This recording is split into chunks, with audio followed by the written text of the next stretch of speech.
नमस्ते। यहाँ रहस्य का पुनर्कथन किया गया है। आज मैं डेरिल नामक एक पारिवारिक विज्ञानफाई फिल्म के बारे में बताने जा रहा हूँ। आगे स्पॉइलर है, ध्यान रखें और अपना ख्याल रखें। फिल्म दक्षिण कैरोलिना में शुरू होती है, जहाँ एक नीली कार का पीछा एक खतरनाक पहाड़ी इलाके में एक हेलीकॉप्टर द्वारा किया जा रहा है। कार को एक प्रमुख भौतिक विज्ञानी और इलेक्ट्रॉनिक इंजीनियर डॉक्टर मुलिगन चला रहे हैं। उनके साथ पीछे की सीट पर एक यात्री भी है, जो एक 10 वर्षीय बच्चा है, जिसका नाम डेरिल है। तब पता चलता है कि उनका पीछा टास्कॉम नामक एक गुप्त सरकारी एजेंसी के सैनिक कर रहे हैं। थोड़ी देर के लिए डॉक्टर मुलिगन घने पेड़ों के बीच छिपकर हेलीकॉप्टर को खोने में कामयाब हो जाते हैं। वह इस अवसर का उपयोग डेरिल को कार से बाहर निकालने के लिए करते हैं और बच्चा पास के रास्ते पर भाग जाता है। डॉक्टर मुलिगन फिर जानबूझकर कार को अधिक खुली सड़क पर ले जाते हैं, जिससे हेलीकॉप्टर का ध्यान आकर्षित होता है। सर्वोच्च बलिदान के कार्य में वह एक चट्टान से नीचे नदी में गिर जाते हैं। कार पूरी तरह से कुचल जाती है, जिससे सैनिकों को यह जानने का बहुत कम मौका मिलता है कि डेरिल पहले ही भाग चुका है और डॉक्टर मुलिगन, जिसका नाम उसके नाम पर रखा गया है, शायद वापस भी आ रहा है। हेलीकॉप्टर दुर्घटना के मलबे की सावधानीपूर्वक जांच करता है। डेरिल को एक बुजुर्ग दंपति सुरक्षित रूप से पाता है। फिर वे उसे दक्षिण कैरोलिना के एक नजदीकी औद्योगिक शहर बारकेंटन ले आते हैं। इसके तुरंत बाद बच्चे को अधिकारियों को सौंप दिया जाता है और अंततः उसे एक स्थानीय चाइल्ड केयर सेंटर में ले जाया जाता है। वह वहां नहाता है और बुनियादी शारीरिक स्वास्थ्य परीक्षण से गुजरता है। आंखों की जांच के दौरान डेरिल एक बार स्नेलन के चार्ट को देखता है, फिर दूसरी ओर मुड़ता है और सभी वर्णमाला को क्रमवार याद करता है। यह स्पष्ट है कि वह कोई साधारण बच्चा नहीं है और उसके पास असाधारण मानसिक क्षमताएं हैं। मुझे लगता है कि 10 साल की उम्र में वर्णमाला जानना इस समय प्रभावशाली है। बाद में केंद्र के मुख्य सामाजिक कार्यकर्ता होवी फॉक्स को डेरिल के चिकित्सा मूल्यांकन के परिणाम दिए जाते हैं। बच्चे का शरीर बिल्कुल ठीक है, लेकिन उसे गंभीर भूनने की बीमारी है। उसे अपने माता पिता या वह मूल रूप से कहां से है के बारे में कुछ भी याद नहीं है, लेकिन होवी उसे आश्वस्त करता है कि वे उसके जैविक माता पिता को ढूंढ लेंगे। तब तक डेरिल को राज्य के नियमों के अनुसार एक पालक घर में रहना होगा। होवी या किसी और को यह एहसास नहीं है कि डेरिल अन्य लापता या अनाथ बच्चों की तरह नहीं है। वह वास्तव में एक रोबोट है, जिसका नाम डरल है, जिसका मतलब है data analysing robot youth life form. यह किट एक कृत्रिम बुद्धिमत्ता प्रयोग है, जिसे गुप्त सरकारी संगठन टास्कॉम द्वारा संचालित किया जाता है। एक साधारण 10 वर्षीय लड़के की तरह दिखने के बावजूद डेरिल का मस्तिष्क उल्लेखनीय विशेषताओं के साथ एक उन्नत माइक्रो कंप्यूटर की तरह काम करता है। इनमें असाधारण सजगता, असाधारण मल्टीटास्किंग कौशल, वर्णमाला और अन्य कंप्यूटर सिस्टम को हैक करने और हेरफेर करने की क्षमता शामिल है। सेना ने डेरिल परियोजना को वित्तपोषित किया, जिसका उद्देश्य एक दिन एक बेहतर सैनिक तैयार करना था, लेकिन परियोजना में शामिल वैज्ञानिकों में से एक डॉक्टर मुलिगन परियोजना के अनैतिक उद्देश्यों के बारे में लगातार आशंकित हो रहे थे। यही कारण है कि वह डेरिल के साथ बेस पर कार्य से भाग गया था। कुछ दिनों के बाद होवी अपने करीबी दोस्त और पड़ोसी एंडी रिचर्डसन से केंद्र में इस नए बच्चे के बारे में संपर्क करता है। फिर डेरिल को एंडी और उसकी प्यारी पत्नी जॉयस की देखभाल में रखा जाता है, जो उसके पालक माता पिता होंगे। यह पता चलता है कि दंपति जैविक बच्चे पैदा नहीं कर सकते हैं, इसलिए वे एक बच्चे को गोद लेना चाहते हैं। हालांकि उन्हें अनुमति प्राप्त करने के लिए पहले उन्हें एक बच्चे को पालना होगा। दंपति डेरिल को पाकर बहुत खुश है और उसे अपने नए अस्थायी घर में स्वागत करता है। दिन बीतते हैं और डेरिल आसानी से रिचर्डसन परिवार में घुल मिल जाता है। वह बेहद मिलनसार और मददगार है, लेकिन वयस्कों को जल्द ही पता चलता है कि उसके सामाजिक कौशल कुछ हद तक सीमित है। वह हास्य या व्यंग्य जैसी चीजों को नहीं समझता है और चीजों को शाब्दिक रूप से लेता है। इसलिए वे उसे अपने पड़ोसी फॉक्स परिवार से मिलवाते हैं, जिसमें श्रीमती एलेन, उनकी किशोर बेटी शेरी और मजाकिया बेटा टाइलर शामिल हैं।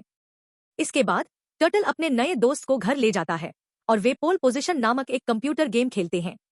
डेरिल देखता है और तुरंत ही खेल से मोहित हो जाता है। फिर वह अपना हाथ आजमाता है और पहली बार में ही सबसे अधिक अंक हासिल कर लेता है। टर्टल और शेरी इस बात से बिल्कुल खुश होते हैं, लेकिन इसे बहुत गंभीरता से नहीं लेते। दूसरी ओर कुछ दिनों बाद डेरिल पहली बार स्कूल जाता है और अपनी असाधारण शैक्षणिक क्षमताओं से शिक्षक को प्रभावित करने में सफल होता है। घर वापस आकर एंडी बच्चे को बेसबॉल सिखाता है, लेकिन डेरिल उसे चौंका देता है।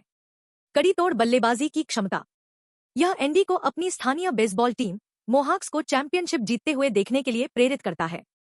फिर वह डेरिल से वादा करता है कि वह किसी को भी उसके शानदार बेसबॉल कौशल के बारे में नहीं बताएगा, क्योंकि वह नहीं चाहता कि लड़के को दूसरे एजेंट द्वारा ठगा जाए। हालांकि रहस्य रखना बच्चे रोबोट के लिए एक विदेशी अवधारणा है, इसलिए वह जल्दी से अपनी पालक मां को अपने खेल के बारे में बताने जाता है। डेरिल भी महिलाओं के प्रति पुरुषों के आकर्षण के बारे में जानना शुरू कर देता है, हालांकि वह इसे समझ नहीं पाता है। एक दिन एंडी पैसे निकालने के लिए डेरिल के साथ एटीएम जाता है, लेकिन मशीन बैंक कंप्यूटर में खराबी के कारण अपर्याप्त धनराशि दिखाती है। यह तब होता है जब डेरिल मामले को अपने हाथों में लेता है और त्रुटि को ठीक करता है। वह कंप्यूटर को भी हेरफेर करता है, जिससे एंडी के खाते में बिना एंडी की जानकारी के $1.4 मिलियन दिखाई देते हैं। इसके बाद डेरिल और एंडी बेसबॉल गेम के लिए वार्म अप करने के लिए स्कूल जाते हैं। इस बीच घर पर जॉयस अपने दोस्तों के साथ बात कर रही है और वह अपनी मिलीजुली भावनाओं को स्वीकार करती है। वह एक माँ के रूप में अवांछित महसूस करती है, क्योंकि डेरिल एक ऐसा आदर्श बच्चा है और अपने सारे काम खुद ही करता है। वह अपने कपड़े खुद प्रेस करता है, अपना बिस्तर खुद बनाता है और अपने जूते खुद पॉलिश करता है। जॉयस यहाँ तक कहती है कि वह उससे बेहतर माँ है। एक दिन हॉवी बुरी खबर लेकर उनके घर आता है। अधिकारियों ने डेरिल के जैविक माता पिता को ढूंढ लिया है। रिचर्डसन निराश है, लेकिन वे सहयोग करने का फैसला करते हैं और डेरिल को उसके माता पिता के साथ फिर से मिलने देते हैं। यह स्पष्ट है कि रोबोट लड़का जॉयस और एंडी से जुड़ गया है। वह अपने जीवन के बाकी समय उनके साथ रहने पर भी जोर देता है। हालांकि एंडी उसे बताता है कि उसे अपने असली माता पिता के साथ जाना चाहिए, क्योंकि वे उसे याद करते हैं और वे महीनों से उसकी तलाश कर रहे हैं। अगली सुबह डेरिल के माता पिता एलेन और जेफरी उसे घर ले जाने के लिए बारकेंटन पहुंचते हैं। टर्टल इस स्थिति से इतना व्याकुल है कि वह अपने दोस्त को अलविदा कहने के लिए खुद को तैयार नहीं कर पा रहा है। थोड़ी देर बाद माता पिता डेरिल को सीधे हवाई अड्डे पर ले जाते हैं और वे घर वापस जाने के लिए एक निजी जेट में सवार होते हैं। एक चौंकाने वाले मोड़ में यह पता चलता है कि एलेन और जेफरी वास्तव में टैस्कॉम वैज्ञानिक हैं, जो उसके माता पिता के रूप में प्रस्तुत हैं। वे बच्चे को वाशिंगटन में अनुसंधान सुविधा में वापस ले जाने के लिए बारकेंटन में थे। विमान में डेरिल पायलट से बात करके खुद का मनोरंजन करता है, जबकि जेफरी अपने भागने के बारे में चर्चा करता है। वैज्ञानिक कहते हैं कि डॉक्टर मुलिगन द्वारा डेरिल का अपहरण करना सबसे अच्छी बात थी जो वह कर सकते थे, क्योंकि इससे टैस्कॉम को वास्तविक दुनिया में वास्तविक लोगों के साथ डेरिल का परीक्षण करने में मदद मिली। इसके तुरंत बाद वे सुविधा पर पहुंचते हैं और वैज्ञानिक तुरंत अपने काम पर वापस आ जाते हैं। डेरिल की याददाश्त वापस आ जाती है और वह रिचर्डसन के साथ अपने समय के दौरान सीखे गए मूल्यवान पाठों के बारे में डीब्रीफिंग से गुजरता है। डीब्रीफिंग में महत्वपूर्ण क्षणों पर प्रकाश डाला गया है, जैसे कि बेसबॉल गेम के दौरान जानबूझकर किया गया निर्णय। यह उसकी समझ को प्रदर्शित करता है कि कभी-कभी एक चीज का त्याग करने से बदले में कुछ और हासिल हो सकता है। इसके अतिरिक्त डेरिल की वेनिला फ्लेवर वाली आइसक्रीम की तुलना में चॉकलेट फ्लेवर वाली आइसक्रीम के प्रति व्यक्तिपरक पसंद पर ध्यान दिया जाता है। यह रहस्योद्घाटन जेफरी को चकित कर देता है, क्योंकि इससे उसे विश्वास हो जाता है कि डेरिल में मानवीय भावनाएं हो सकती हैं। हालांकि एलन अभी भी आश्वस्त नहीं है, इसलिए जेफरी कुछ जैव रासायनिक परीक्षण करने का फैसला करता है। वे उसे डॉक्टरों से भरे कमरे में रखते हैं और उसके मस्तिष्क की गहन जांच शुरू करते हैं। हालांकि डेरिल लैब के कंप्यूटर को हैक कर लेता है और टाइप करता है कि वह डरा हुआ है, एक ऐसी भावना जिसे रोबोट महसूस नहीं कर सकता। दृश्य अचानक बदल जाता है और हम देखते हैं कि डॉक्टर जेफरी पेंटागन में सैन्य जनरलों को निष्कर्षों की रिपोर्ट कर रहे हैं। डर सहित मानवीय भावनाओं के लिए डेरिल की क्षमता के रहस्योद्घाटन से सेना डेरिल प्रयोग को विफल मान लेती है। जेफरी उनके निर्णय से आश्चर्यचकित है, क्योंकि उनका मानना है कि डॉक्टर मुलिगन के कार्यों के कारण वे डेरिल के बारे में पहले की तुलना में बहुत कुछ जानते हैं। हालांकि जनरलों का मानना है कि एक रोबोट जैसा डेरिल सेना के लिए बेकार है और वे परियोजना को समाप्त करने का निर्णय लेते हैं। सेना डॉक्टर जेफरी को डेरिल का एक वयस्क संस्करण बनाने का आदेश भी देती है, जिसे सेना द्वारा सिखाई जाने वाली हर चीज सीखने के लिए प्रोग्राम किया जाता है। एक निडर, तकनीकी रूप से कुशल, विनाशकारी सैनिक, सिवाय इसके कि उसका नाम अभी भी डेरिल है, इसलिए यह किसी को भी डरा नहीं रहा है। निराश होकर डॉक्टर जेफरी डेरिल को बुरी खबर देने जाता है, लेकिन वह बच्चे रोबोट से इतना जुड़ गया है कि उसके पास ऐसा करने की हिम्मत नहीं है। फिर डेरिल इस अवसर का उपयोग यह अनुरोध करने के लिए करता है कि रिचर्डसन और उसके दोस्त टर्टल को उससे मिलने की अनुमति दी जाए। आश्चर्यजनक रूप से डॉक्टर जेफरी सहमत हो जाता है, क्योंकि उसे लगता है कि वे उसे खत्म करने से पहले एक आखिरी बार उससे मिलने के हकदार हैं। जल्द ही रिचर्डसन का टर्टल और उसके पिता हॉवी टैस्कॉम प्रयोगशालाओं में पहुंचते हैं। डॉक्टर जेफरी उनका स्वागत करते हैं और डेरिल के बारे में सच्चाई बताते हैं, जिससे वे बहुत हैरान हो जाते हैं। उन्हें यकीन करना मुश्किल लगता है, लेकिन जब डॉक्टर जेफरी डेरिल की कुछ अलौकिक विशेषताओं को दिखाते हैं तो वे दंग रह जाते हैं। थोड़ी देर बाद डेरिल अपने परिवार से फिर से मिलता है और उन्हें गर्मजोशी से गले लगाता है। इससे डॉक्टर जेफरी इतना भावुक हो जाता है कि वह उसे हमेशा के लिए मुक्त करने का कठोर निर्णय लेता है। परिवार को वापस घर भेजने के बाद जेफरी डेरिल को सुविधा से बाहर निकालने की योजना बनाता है, लेकिन उसके लंबे समय के सहयोगी डॉक्टर एलेन को इस योजना के बारे में पता चल जाता है और वह सैन्य प्रमुख को सचेत कर देता है। बाद में वह तुरंत अस्पताल पहुंचता है और वैज्ञानिकों को डेरिल को वहीं नष्ट करने का आदेश देता है। कार्य पूरा करने के लिए डॉक्टर एलेन को डेरिल को नष्ट करने का प्रभार दिया जाता है, जिसे वह अनिच्छा से करती है। बाद में सैन्य प्रमुख ने बताया कि डेरिल को नौकरी से निकाल दिया गया है। क्रोधित डॉक्टर जेफरी गुस्से में सुविधा छोड़ देता है, लेकिन घटनाओं के एक नाटकीय मोड़ में यह पता चलता है कि रोबोट लड़का अभी भी जीवित है। डॉक्टर जेफरी ने किसी तरह डॉक्टर एलन को डेरिल की जान बख्शने के लिए मना लिया था। वह लड़के को लैब से बाहर निकालने में कामयाब हो गया और उसे अपनी कार की डिक्की में रख दिया। डॉक्टर फिर बिना किसी की नजर में आए वहां से चला जाता है, लेकिन यहीं से चीजें खराब होने लगती हैं। सैन्य प्रमुख लैब के कंप्यूटर पर एलन और जेफरी के बीच संदेश देखता है। हाँ, दुनिया के अग्रणी वैज्ञानिक।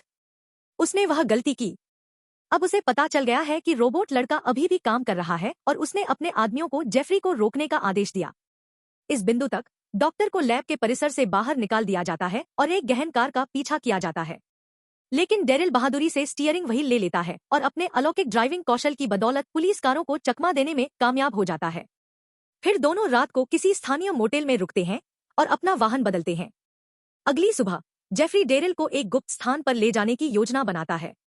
वे एक पुराने ट्रक में निकलते हैं और सब कुछ बिल्कुल ठीक चल रहा होता है, लेकिन स्थिति तब और भी भयावह हो जाती है जब दोनों एक पुलिस चौकी में भाग जाते हैं। जेफरी पहले तो ड्यूटी पर तैनात अधिकारी का ध्यान भटकाने में सफल हो जाता है और अपने सारे कागजात भी दिखा देता है, लेकिन जैसे ही ट्रक जाने वाला होता है, पुलिस वाले को पीछे की खिड़की से डेरिल की नजर पड़ जाती है। वह बूढ़े आदमी को तुरंत वाहन रोकने की चेतावनी देता है, लेकिन जेफरी उसकी बात नहीं मानता। कोई और विकल्प न होने पर पुलिस वाले ने गोली चला दी और बूढ़े आदमी के पेट में गोली लग गई, ओ ठीक जेफरी के पेट में।